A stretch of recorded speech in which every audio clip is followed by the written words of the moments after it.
নাসিরনগরে সেচের পানির অভাবে বোরো চাষাবাদ অনিশ্চিত। নিহারেন্দু চক্রবর্তী ব্রাহ্মণবাড়িয়া থেকে পাঠানো ভিডিও চিত্রে থাকছে বিস্তারিত। ব্রাহ্মণবাড়িয়ার নাসিরনগর উপজেলার গোয়ালনগর ইউনিয়নে সেচের পানির তীব্র সংকট দেখা দিয়েছে। ফলে চলতি বোরো মৌসুমে প্রায় ৫,০০০ বিঘা জমিতে চাষাবাদ বন্ধ হওয়ার আশঙ্কা দেখা দিয়েছে।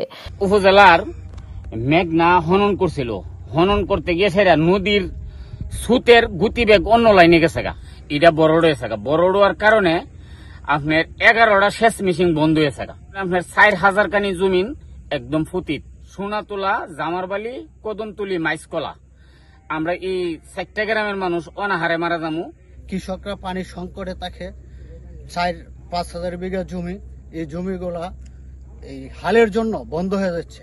নাসিরনগরের ওপারে কিশোরগঞ্জ জেলার অষ্টগ্রাম উপজেলার বাঙালপাড়া ইউনিয়নের মাঝ দিয়ে বয়ে গেছে প্রায় ৪ কিলোমিটার দীর্ঘ মেঘনার শাখা চিকনদিয়া নদী, যা স্থানীয়দের কাছে চিরদিয়া নামে পরিচিত।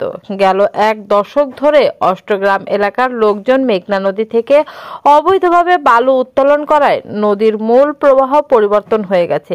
এতে চিকনদিয়া নদী পরে ভরাট হয়ে গেছে।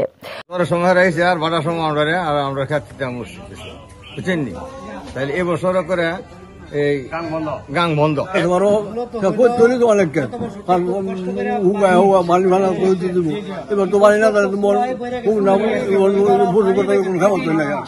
ফলে চিকনদিয়া নদী ঘেঁষা নাসিরনগরের সোনাতলা, ঝামারবালি, কদমতলি, মাইসকোলা, সীমারকান্দি ও লালুয়ারটুক গ্রামের কৃষকেরা সেচের পানি না পেয়ে দিশাহারা হয়ে পড়েছেন।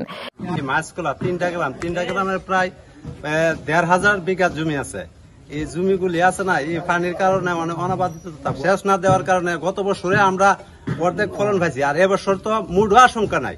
তো আমাদের নদীটা যদি পানি উন্নয়ন বোর্ডের থেকে মানে নদীটা খনন করা দেওয়া হয়, তাহলে আমাদের কৃষকের জন্য অনেক উপকারী আসবে। কৃষকরা বলছেন নদীর পানি প্রবাহ বন্ধ থাকায় সেচ পাম্প চালু রাখা যাচ্ছে না, এতে মাঠে ধান রোপণ করা সম্ভব হচ্ছে না। উপজেলা কৃষি কর্মকর্তা ইমরান শাকিল জানান, গোয়ালনগর ইউনিয়নের প্রায় ৫,০০০ বিঘা জমি আবাদ না হলে চলতি বোরো মৌসুম ধান উৎপাদনের লক্ষ্যমাত্রা অর্জন সম্ভব হবে না। এতে হাওর ঘেরা এলাকায় খাদ্য সংকট দেখা দেওয়ার আশঙ্কা রয়েছে। এলাকাবাসী দ্রুত চিকনদিয়া নদী খননের দাবিতে প্রশাসনের দৃষ্টি আকর্ষণ করছেন। তাদের অভিযোগ, নদী খনন না হলে আগামী বছরগুলোতে এ অঞ্চলের কৃষি ব্যবস্থা পুরোপুরি বিপর্যস্ত হয়ে পড়বে।